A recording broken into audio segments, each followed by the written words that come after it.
आज हम लोग सिस्टम ऑफ लीनियर इक्वेशंस के बारे में पढ़ेंगे। ठीक है, सिस्टम ऑफ लीनियर इक्वेशंस हमारा क्या होता है। सिस्टम ऑफ लीनियर इक्वेशन में हमने हमारे पास बहुत सारी लीनियर इक्वेशंस होती हैं एक साथ। तो अगर एक से ज्यादा हमारे पास लीनियर इक्वेशन होती हैं तो दे together form a system and that system is called system of linear equations. ठीक, हमने माना हमारे पास इक्वेशंस हैं a11x1 plus a12x2 plus and so on a1nxn is equal to a constant b1। दूसरी हमारी इक्वेशन है a21x1 plus a22x2 plus and so on a2nxn is equal to b2। इसी तरीके से बहुत सारी इक्वेशन है और जो nth इक्वेशन है that is an1x1 plus an2x2 plus and so on annxn is equal to bn। ये हमारे पास n इक्वेशंस हैं जिनमें n अननोन्स हैं या आप कह सकते हैं n वेरिएबल्स हैं x1 x2 x3 and so on xn। ठीक, तो हमने इन सारी इक्वेशंस को एक सिस्टम बना दिया है, इक्वेशन नंबर 1। ठीक, अब हमें क्या करना है, हमें इस सिस्टम को सॉल्व करके इन सारे अननोन्स की वैल्यू कैलकुलेट करनी पड़ती है। ठीक है, तो हमें क्या निकालना है, इसका मतलब हमें कैलकुलेट करना है इस सिस्टम का सॉल्यूशन। सिस्टम का सॉल्यूशन हमारा दो तरीके का होता है। एक होता है हमारा ट्रिवियल सॉल्यूशन और एक होता है हमारा नॉन ट्रिवियल सॉल्यूशन। ठीक, तो कब हमारा जो सॉल्यूशन है वो ट्रिवियल होता है और कब हमारा सॉल्यूशन नॉन ट्रिवियल होता है, ये अब हमें देखना होगा। एक हो गया हमारा ट्रिवियल सॉल्यूशन और एक हो गया हमारा नॉन ट्रिवियल सॉल्यूशन। ठीक, हमारा सॉल्यूशन ट्रिवियल सॉल्यूशन तब कहलाता है जब क्वेश्चन में हमारे पास जितने भी वेरिएबल्स हैं सिस्टम में वो सारे के सारे कैसे हो जाएं, जीरो हो जाएं। यानी कि अगर all x1 x2 and so on xn ये सारे के सारे कैसे हो जाएं, जीरो हो जाते हैं, तो हमारा सॉल्यूशन कहलाता है ट्रिवियल सॉल्यूशन। ठीक, और अगर ये सारे के सारे जीरो नहीं होते हैं तो उस केस में हमारा कहलाता है नॉन ट्रिवियल सॉल्यूशन। ठीक, यानी कि if all xi not equal to zero, अगर सारे के सारे x1 x2 x3 जीरो ना हो तब ये हमारा नॉन ट्रिवियल सॉल्यूशन कहलाता है। तो दो ही तरीके का हमारा सॉल्यूशन होता है, एक ट्रिवियल और एक नॉन ट्रिवियल। इसके बाद हमारा आता है consistent and inconsistent system. Inconsistent system यानी कि हमारा ये जो लीनियर इक्वेशंस का सिस्टम है, ये सिस्टम हमारा कब कंसिस्टेंट होता है और कब हमें सॉल्यूशन देता है और कब इनकंसिस्टेंट होता है और कब हमें सॉल्यूशन नहीं देता है, ये अब हमें पढ़ना है। ठीक है, हमारा सिस्टम कंसिस्टेंट कब होगा, if it possesses at least one solution।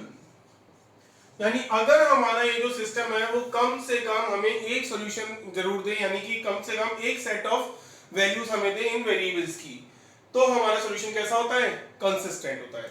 एक भी हो सकता है सॉल्यूशन, एक से ज्यादा भी हो सकते हैं, पर कम से कम एक सॉल्यूशन जरूर होना चाहिए, तब हमारा सिस्टम कंसिस्टेंट सिस्टम कहलाता है। और हमारा लीनियर इक्वेशंस का जो सिस्टम है वो इनकंसिस्टेंट कब कहलाता है, जब if it is not consistent, यानी कि जब हमें सॉल्यूशन नहीं मिलता है देन उस केस में हमारा सिस्टम इनकंसिस्टेंट कहलाता है। ठीक है, तो ये होता है हमारा सिस्टम ऑफ लीनियर इक्वेशंस। इस सिस्टम को, ये जो हमारा लीनियर इक्वेशन का सिस्टम है, इस सिस्टम को हम मैट्रिक्स की फॉर्म में भी लिख सकते हैं और मैट्रिक्स में आपने जो मेथड्स पढ़े थे या मैट्रिक्स के जो ऑपरेशंस होते हैं उनकी हेल्प से हम इन सिस्टम्स को, इन सिस्टम ऑफ इक्वेशंस को सॉल्व भी कर सकते हैं। ठीक है, तो अब हमें क्या करना है, अब हमें इस लीनियर इक्वेशन का जो सिस्टम है इसकी मैट्रिक्स फॉर्म पढ़नी है।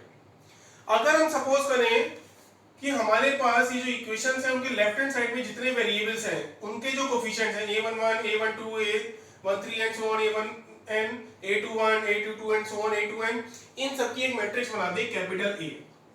कैपिटल A में क्या करें, हम सारे वेरिएबल्स के जो कोफिशिएंट्स हैं वो लिख दें a11 a12 and so on a1n A21, A22 and so on A2n। और इसी तरीके से सारी की सारी इक्वेशंस लिख दें हम, और ये हो गई हमारी AN1, AN2 and so on ANN। तो ये हो गई हमारी मैट्रिक्स कैपिटल A। ठीक, इसी तरीके से हमारे पास जो वेरिएबल्स हैं x1, x2, x3 से लेकर xn तक के, उनको हम क्या लिखें, कॉलम मैट्रिक्स से रिप्रेजेंट करें, x1, x2, x3 and so on xn। तो ये हो गई हमारी मैट्रिक्स कैपिटल X। और राइट हैंड साइड की जो हमारी कांस्टेंट वैल्यूज होती हैं उनको हम रिप्रेजेंट करते हैं मैट्रिक्स B से, B1, B2, B3 and so on Bn। ठीक है, तो हम इस पूरे सिस्टम को मैट्रिक्स की फॉर्म में, इक्वेशन की फॉर्म में कैसे लिख सकते हैं, it's Ax is equal to B। यानी कि अगर आप इन कोफिशिएंट्स की जो मैट्रिक्स है उनको वेरिएबल्स की मैट्रिक्स से मल्टीप्लाई करोगे तो आपको क्या मिलेगा, राइट हैंड साइड के कांस्टेंट मिल जाएंगे, यानी कि ये पूरा का पूरा सिस्टम एज इट इज मिल जाएगा। तो ये क्या हुई हमारी, ये हमारी मैट्रिक्स फॉर्म हुई इस सिस्टम ऑफ लीनियर इक्वेशंस की। ठीक, अब हमें क्या पढ़ना है, अब हमें पढ़ना है कि हमारे जो सॉल्यूशंस हैं वो कितने टाइप के हो सकते हैं। ठीक है, यानी कि अगर हम बात करते हैं, हमारे पास एक सिस्टम ऑफ इक्वेशंस है that is Ax is equal to B। ठीक है, ये हमारे पास सिस्टम ऑफ इक्वेशंस है Ax is equal to B। ठीक, ये सिस्टम कंसिस्टेंट होगा या इनकंसिस्टेंट होगा, हमें सॉल्यूशन मिलेंगे या नहीं मिलेंगे, ये हमें कैसे पता चलता है, तो ये अब हमें पढ़ना होगा। तो अगर हमारे पास एक सिस्टम ऑफ लीनियर इक्वेशंस है Ax is equal to B, ठीक, तो इस सिस्टम ऑफ लीनियर इक्वेशन के या तो हमें यूनिक सॉल्यूशन मिलेगा, यानी कि एक सॉल्यूशन मिलेगा, ठीक, या हमें मल्टीपल सॉल्यूशन मिलेंगे, यानी कि एक से ज्यादा, या आप कह सकते हो इनफाइनाइटली मैनी सॉल्यूशंस। या इसमें क्या होता है, आपको कोई भी सॉल्यूशन नहीं मिलता है, तो इसमें हमें तीन तरीके के सॉल्यूशन मिलते हैं। ठीक, हमें यूनिक सॉल्यूशन कब मिलता है सिस्टम ऑफ लीनियर इक्वेशंस का, यूनिक सॉल्यूशन के लिए अगर जो ये हमारे कोफिशिएंट्स की मैट्रिक्स है कैपिटल A, इसका जो डिटरमिनेंट होता है अगर वो 0 के बराबर नहीं होता है, तो अगर ये 0 के बराबर नहीं होता है तो उस केस में जो सिस्टम होता है वो हमारा कैसा होता है, कंसिस्टेंट होता है।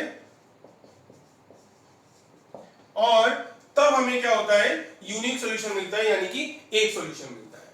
ठीक, मल्टीपल सॉल्यूशन यानी कि एक से ज्यादा सॉल्यूशंस कब मिलते हैं, अब हमें अगर ये जो डिटरमिनेंट है, डिटरमिनेंट की वैल्यू कितनी हो जाए, 0 हो जाए, और एडजॉइंट ऑफ इस मैट्रिक्स का, ये जो कैपिटल ए मैट्रिक्स है, इसके एडजॉइंट को अगर आप राइट हैंड साइड वाली मैट्रिक्स यानी कि B से मल्टीप्लाई करें और वो आपका कैसा आ जाए, 0 के बराबर आ जाए, तो इस केस में भी हमारा जो सिस्टम होता है वो कैसा होता है, कंसिस्टेंट होता है, सिस्टम इज कंसिस्टेंट।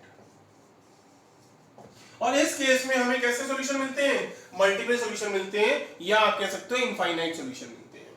और तीसरा केस होता है हमारा, अगर हमारा जो डिटरमिनेंट है उसकी वैल्यू कैसी हो, 0 हो, लेकिन अगर हम adjoint of A into matrix B करें तो वो कैसा आ जाए, नॉन जीरो अगर आ जाता है, तो इस केस में हमारा जो सिस्टम होता है वो कैसा होता है, इनकंसिस्टेंट होता है, और इस केस में हमें कोई भी सॉल्यूशन नहीं मिलता है।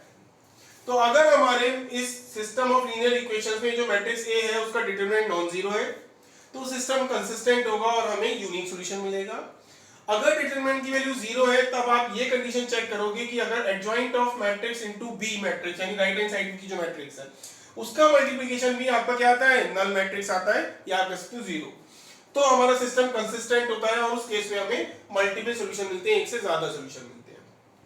अगर डिटरमिनेंट 0 है लेकिन इस मल्टीप्लिकेशन की जो वैल्यू है वो नॉन जीरो आ जाती है, यानी adjoint of A into B is not equal to 0, तो उस केस में सिस्टम हमारा इनकंसिस्टेंट होता है और तब हमें कोई भी सॉल्यूशन नहीं मिलता है। तो ये हमारे अलग अलग टाइप के सॉल्यूशन हुए डिपेंडिंग अपॉन डिफरेंट कंडीशंस। ठीक, अब हम क्या करेंगे, अब हम सिस्टम ऑफ लीनियर इक्वेशंस को सॉल्व करने के तरीके पढ़ेंगे कि कैसे हम उन इक्वेशंस को सॉल्व करते हैं। ठीक, तो सॉल्व करने के लिए बहुत सारे मेथड होते हैं हमारे सिस्टम ऑफ लीनियर इक्वेशन को सॉल्व करने के। तो आज हम जो मेथड पढ़ेंगे उस मेथड का नाम है matrix inverse method. Matrix inverse, जैसा कि आपको नाम से ही पता चल रहा है, हमें इस केस में क्या करना होगा, मैट्रिक्स का इनवर्स निकालना होगा और उस इनवर्स की हेल्प से आप क्या करोगे, सिस्टम ऑफ लीनियर इक्वेशंस को सॉल्व करते हैं, यानी कि वेरिएबल्स की वैल्यू को हम फाइंड आउट कर लेते हैं। ठीक, तो आज हम लोग अपना पहला मेथड पढ़ेंगे सिस्टम ऑफ लीनियर इक्वेशंस को सॉल्व करने का, and that is matrix inverse method. Matrix inverse method, या हम इसको बोलते हैं मैट्रिक्स इन्वर्जन मेथड। ठीक, हमने मान लिया कि हमारे पास एक मैट्रिक्स, हमारे पास सिस्टम ऑफ लीनियर इक्वेशंस है। इक्वेशन है हमारे पास x, हमारे पास इक्वेशंस हैं x plus y plus z is equal to 5। दूसरी इक्वेशन है हमारे पास 2x plus y minus z is equal to 2, and third equation is 2x minus y plus z is equal to 2। और हम इस सिस्टम ऑफ लीनियर इक्वेशन को solve करना चाहते हैं मैट्रिक्स इनवर्स मेथड से। मैट्रिक्स इनवर्स मेथड से कैसे हम इसको सॉल्व करते हैं, अगर सपोज हमारे पास एक सिस्टम ऑफ लीनियर इक्वेशन है ax is equal to b, ठीक है, तो आप क्या करोगे, पहले जो सिस्टम हमें दिया हुआ है उससे मैट्रिक्स a बनाओगे, मैट्रिक्स x बनाओगे और मैट्रिक्स b मिला दोगे। ठीक, फिर आप क्या करोगे, जो हमारे पास मैट्रिक्स कैपिटल A है उस मैट्रिक्स का क्या कैलकुलेट करोगे, इनवर्स कैलकुलेट करोगे, क्योंकि मैट्रिक्स हमारे मेथड का नाम ही है मैट्रिक्स इनवर्स मेथड। इस मैट्रिक्स के इनवर्स को अगर हम राइट हैंड साइड वाली मैट्रिक्स यानी कि b से मल्टीप्लाई करा देते हैं तो हमें क्या मिल जाता है, x मिल जाता है, यानी कि वेरिएबल्स की वैल्यू मिल जाती है। तो ये हमारा फॉर्मूला होता है मैट्रिक्स इन्वर्जन मेथड का, जिसकी हेल्प से आप सिस्टम ऑफ लीनियर इक्वेशंस को सॉल्व करके वेरिएबल्स की वैल्यू कैलकुलेट करते हो। तो हम अपने एग्जांपल के थ्रू अब समझेंगे कि किस तरीके से हम इन इक्वेशंस को सॉल्व करते हैं मैट्रिक्स इन्वर्जन मेथड से। सबसे पहले हम क्या करेंगे, सिस्टम ऑफ लीनियर इक्वेशंस को मैट्रिक्स फॉर्म में कन्वर्ट करेंगे, यानी ax b में कन्वर्ट करेंगे। ठीक, तो ax b में अगर हम इसको लिख सकते हैं तो यहां पर a कितना हो जाएगा, a होता है हमारा लेफ्ट हैंड साइड के जो वेरिएबल्स हैं इनके कोफिशिएंट्स, x का कोफिशिएंट 1, y का 1, z का 1, यानी 1 1 1। सेकंड वेरिएबल में 2 1 -1 2 1 -1, और थर्ड इक्वेशन में 2 -1 1 2 -1 और 1। ये हो गया हमारा मैट्रिक्स कैपिटल A। अब आती है हमारी matrix capital X। Capital X क्या होता है, क्वेश्चन में हमारे जितने भी वेरिएबल्स दिए होते हैं उनको आप कॉलम मैट्रिक्स में लिख देते हो। तो कौन कौन से वेरिएबल्स है, x, y एंड z। तो ये हो गया हमारा x, y, z। और कैपिटल B भी हमारे पास एक कॉलम मैट्रिक्स होती है जिसमें हम क्या लिखते हैं, राइट हैंड साइड के जो कांस्टेंट्स होते हैं वो लिखते हैं, यानी 5 2 एंड 2 5 2 2। अब मैट्रिक्स इन्वर्जन मेथड लगाने के लिए x हमारे पास ऑलरेडी है जो हमें कैलकुलेट करना है, x y z की वैल्यूज। b हमारे पास मैट्रिक्स ऑलरेडी दी हुई है 5 2 2। हमें क्या चाहिए, मैट्रिक्स A का इनवर्स चाहिए। तो अब हम इस मैट्रिक्स A का क्या कैलकुलेट करेंगे, इनवर्स कैलकुलेट करेंगे। इनवर्स कैलकुलेट करने के लिए सबसे पहले हम क्या करते हैं, मैट्रिक्स का डिटरमिनेंट निकालते हैं। अगर डिटरमिनेंट नॉन जीरो आता है तो हमें मैट्रिक्स का इनवर्स मिलता है, वरना मैट्रिक्स का इनवर्स नहीं मिलता है। तो सबसे पहले आप इसका डिटरमिनेंट सॉल्व करिए। It's 1 1 1 2 1 -1 and 2 -1 1।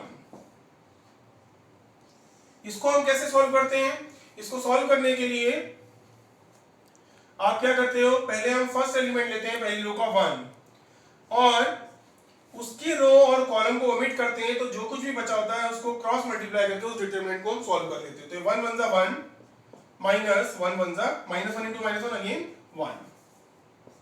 फिर हमने सेकंड एलिमेंट लिया, दैट इज अगेन 1।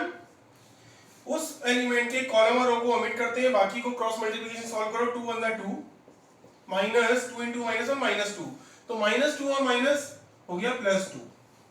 अब हमने थर्ड एलिमेंट लिया फर्स्ट रो का, दैट इज अगेन 1। हमने इस एलिमेंट के रो और कॉलम को ओमिट करा, जो बचा उसको क्रॉस मल्टीप्लिकेशन सॉल्व करो। 2 into -1 -2, फिर -2 into 1 2।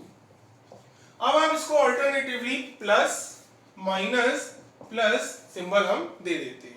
जैसे ही अब आप इसको सिंप्लीफाई करेंगे तो ये तो टर्म हमारा 0 हो गया, ये हो गया 2 + 2 4, 4 × -1 -4, पहला टर्म हो गया हमारा 0, फिर हमें मिला -4 और ये कितना हो गया 2 -2 -2 -4, टोटल हमें क्या मिल गया -8 जो कि 0 के बराबर नहीं है। जब हमारे डिटरमिनेंट की वैल्यू 0 के बराबर नहीं आती है तो उस केस में हमारा जो सॉल्यूशन हमारी जो मैट्रिक्स होती है वो कैसी होती है, या जो सिस्टम होता है system of equations is consistent. और इसका मतलब यहां पर हमें एक सॉल्यूशन मिल जाएगा। अब हम सॉल्यूशन निकालने के लिए इस मैट्रिक्स का पहले हम इनवर्स निकालते हैं। तो सबसे पहले हमने क्या करा, मैं एक बार रिवाइज करा देता हूं याद रखा। हमें सिस्टम ऑफ लीनियर इक्वेशन दिया था, हमने इसको मैट्रिक्स फॉर्म में कन्वर्ट करा। मैट्रिक्स ए निकाली वेरिएबल्स के कोफिशिएंट्स की हेल्प से, मैट्रिक्स एक्स हो गई हमारे वेरिएबल्स जितने थे उनकी हेल्प से, और मैट्रिक्स बी हो गई हमारे राइट हैंड साइड के कांस्टेंट। अब हमें मैट्रिक्स इन्वर्स फॉर्मूला लगाने के लिए ए इनवर्स की वैल्यू चाहिए थी। ए इनवर्स निकालने के लिए पहले हमने क्या करा, इस मैट्रिक्स का डिटरमिनेंट निकाला जो नॉन जीरो आ गया, यानी कि हम हमारी मैट्रिक्स इन्वर्टिबल है, हम मैट्रिक्स का इनवर्स निकाल सकते हैं। इनवर्स के लिए हमें दो चीजों की जरूरत पड़ती है, एक डिटरमिनेंट की और एक एडजॉइंट की। तो अब हम क्या करेंगे, एडजॉइंट कैलकुलेट करेंगे इस मैट्रिक्स का।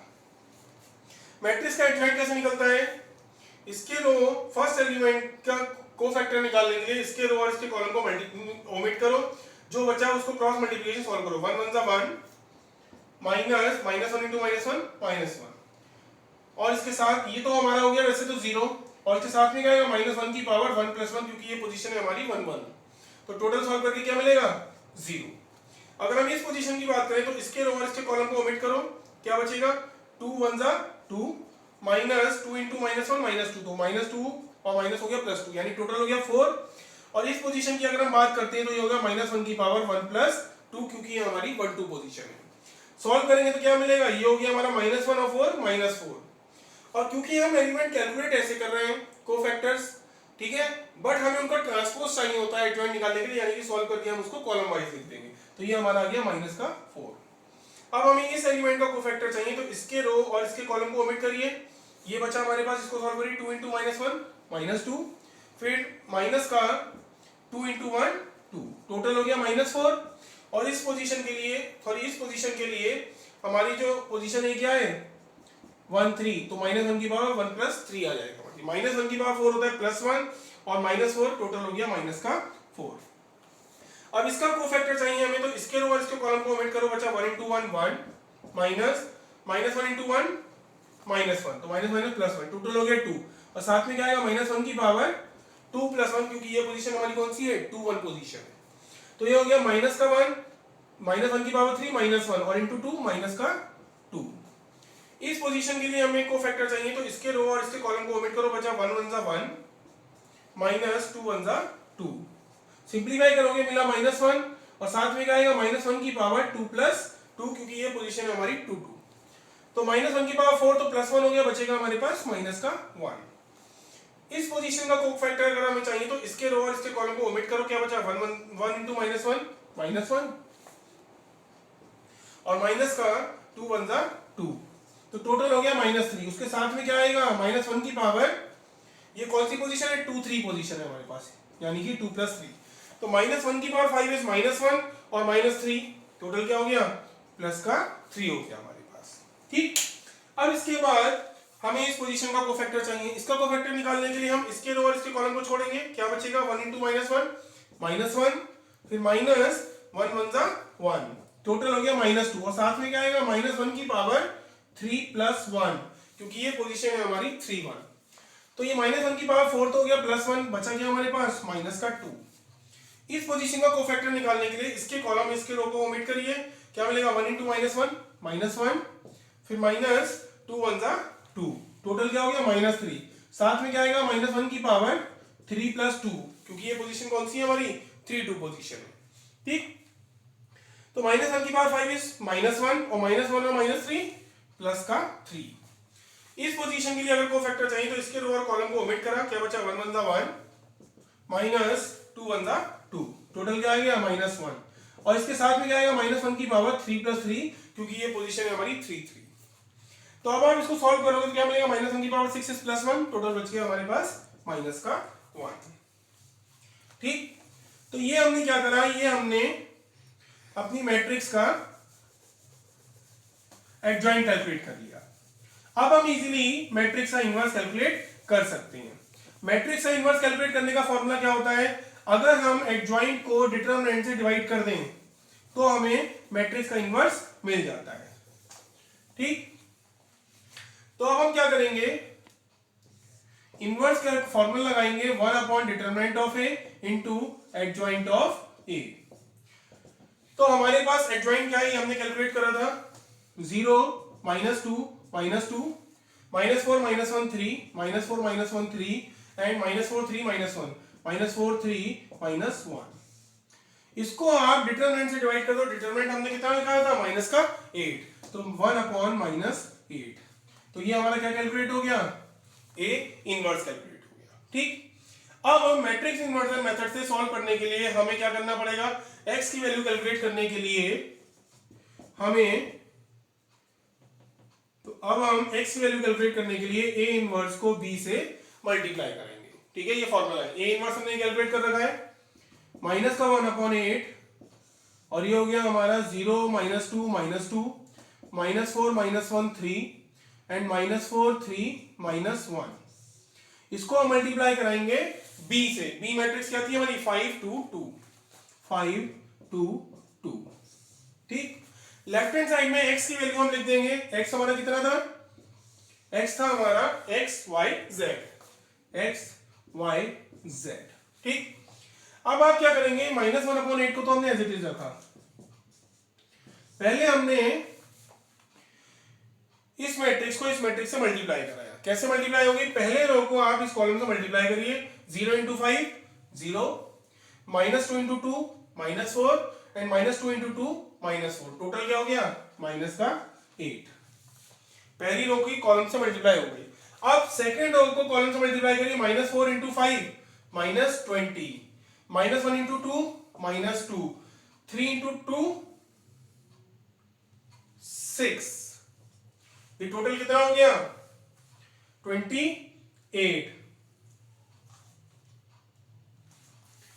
4 5 20, सॉरी ये हो गया हमारा कितना 22, 22 में से 6 जाएगा, हो गया माइनस का 16, सॉरी माइनस का 16।